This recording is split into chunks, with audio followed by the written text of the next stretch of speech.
Greetings from our team at Robare and Jones Wealth Management. This is Jack Jones, the managing partner, with our May monthly market update. Before I begin, I want to thank our clients for the trust and confidence that you place in us. The very best part of our day is time spent directly serving you. So we'll jump right in. First of all, we hope that you all enjoyed your Memorial Day weekend as we remember and honor those who gave the last full measure of devotion so that we can be free. We also want to honor some team members celebrating anniversaries with us. Valerie celebrates 9 years with us this month, and Eddie celebrates 6 years with us this month. We also have a couple of weddings to celebrate, Henry and Allison in April, and then just recently, Nick and Caitlin in May. So congratulations to our team members. I also want to continue to thank everybody for their outpouring of support, the cards and the letters and the emails and flowers and donations on behalf of John Mark. I mentioned this in our last monthly market update and at the forum, but I continue to get just encouraging notes, and they've all been a blessing to us. So thank you for continuing to reach out. And in John Mark's honor, we kind of have a new way of framing some market conditions that is based on some communication that we used to have. So if you'll indulge me, we used to talk a lot about mirth and woe. And for some reason, John Mark came home with this one day, and it became a way that we would frame day-to-day things, mirth being the good stuff and woe being the bad stuff. And don't know exact origin, but it goes back a way, and you can almost imagine Shakespearean type of English. So we're going to talk about this in the way we would normally talk about tailwinds and headwinds at the end. So hopefully you'll indulge me that, and mirth and woe I think is more fun to say than tailwinds and headwinds anyway. So we'll talk about that a bit later. So a lot going on. We're going to jump right into it. Right now, we're in kind of a tug of war between earnings, which we'll talk about next, and geopolitical risk in the Middle East that is changing by the minute. So we'll talk about both of those. But right now, those are in kind of a market tug of war and have been since late February. We can't talk about earnings without talking about the biggest of the big, with NVIDIA recently reporting revenue up 85% year over year, and a guide that's even better. So this would be considered a strong beat on recent earnings by the largest US company.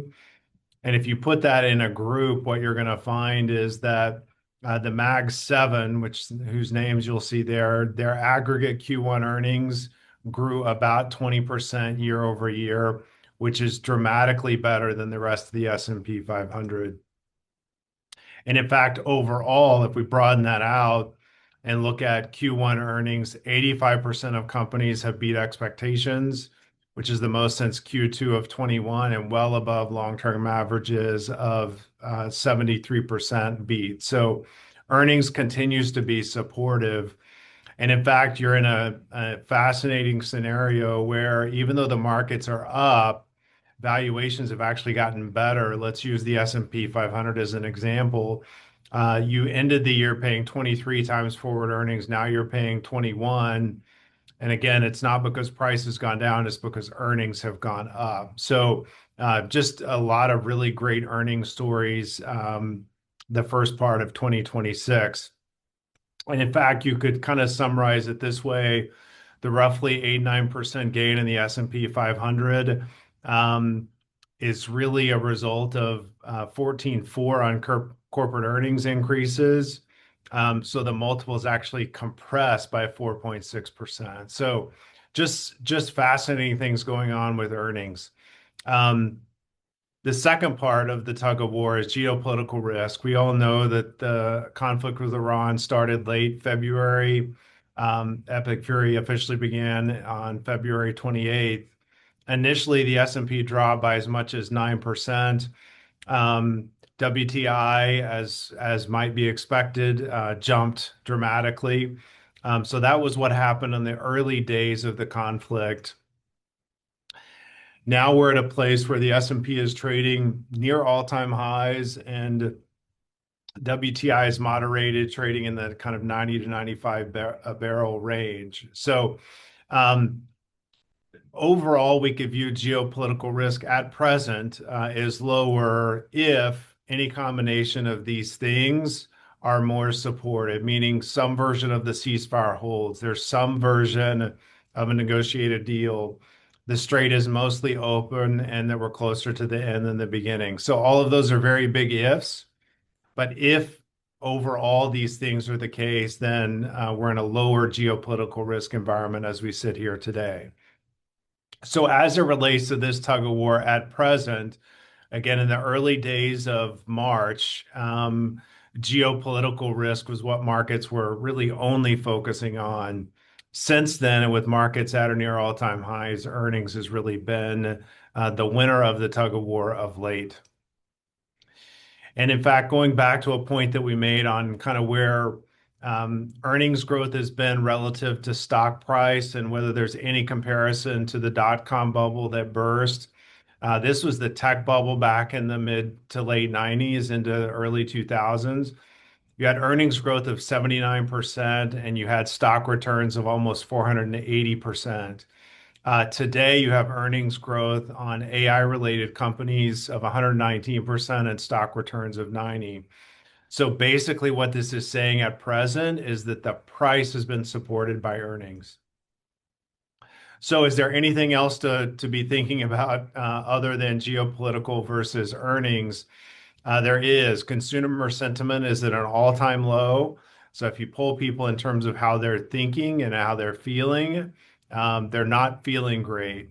Um, there's a lot of different reasons for this, but it's just an interesting thing to see if this kind of soft data flows into hard data in terms of the consumer going forward.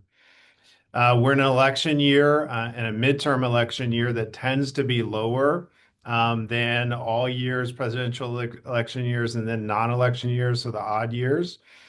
So it tends to be a lower return year.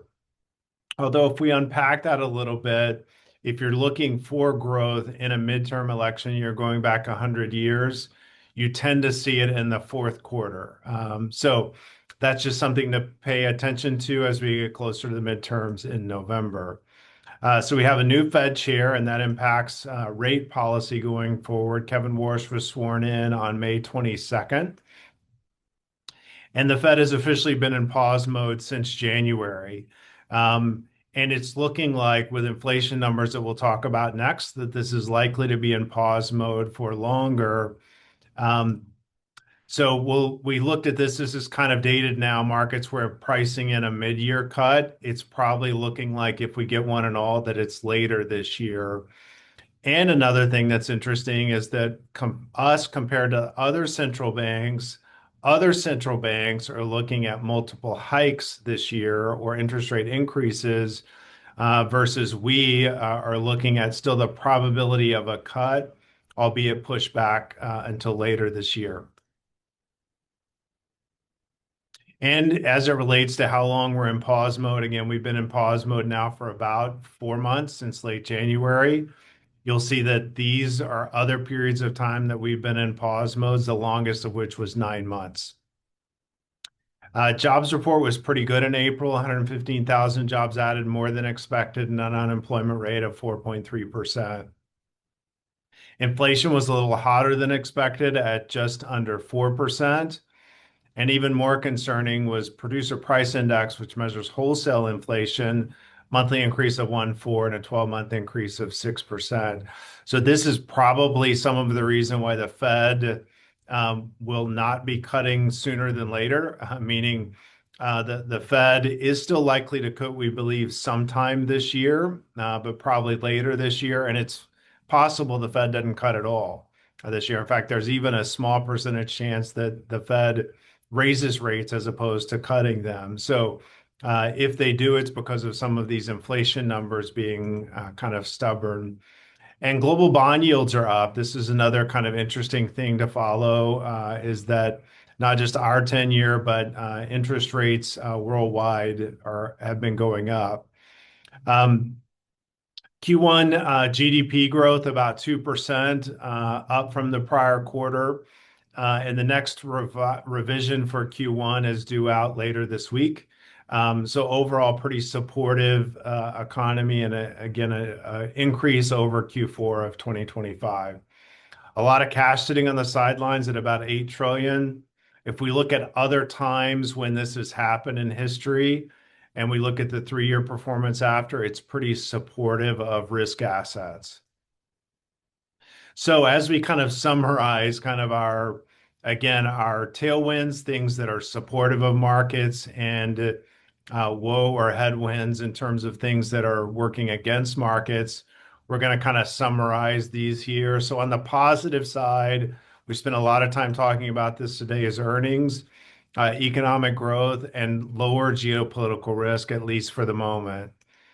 And if we flip this and look at the woe or headwinds part of what's going on, we look at inflation that is higher and has flashed a little bit hotter recently. Low sentiment, which again, this is soft data that could make its way to hard data if it impacts spending. Delayed interest rate cuts. Again, we were looking at mid-year before. We're likely looking more towards the end of the year, and global bond yields that are spiking. So those are the things that are working against the market. We sent trade notes out about this last week that we're going to be within targeted risk allocations, investing in essence, pre-IPO SpaceX, which is set to be the largest listing in history. And we're doing so by way of this position. Again, we sent all of that out in trade notes. If you have any questions about that, let us know. So none of this is a replacement to contact us directly about how all of this impacts you. So feel free to reach out to us. We are here to serve you. So with that, we will close again with our thanks for the trust and confidence that you place in us. Please reach out if we can do anything to serve you. Until we see you again, be well and take care.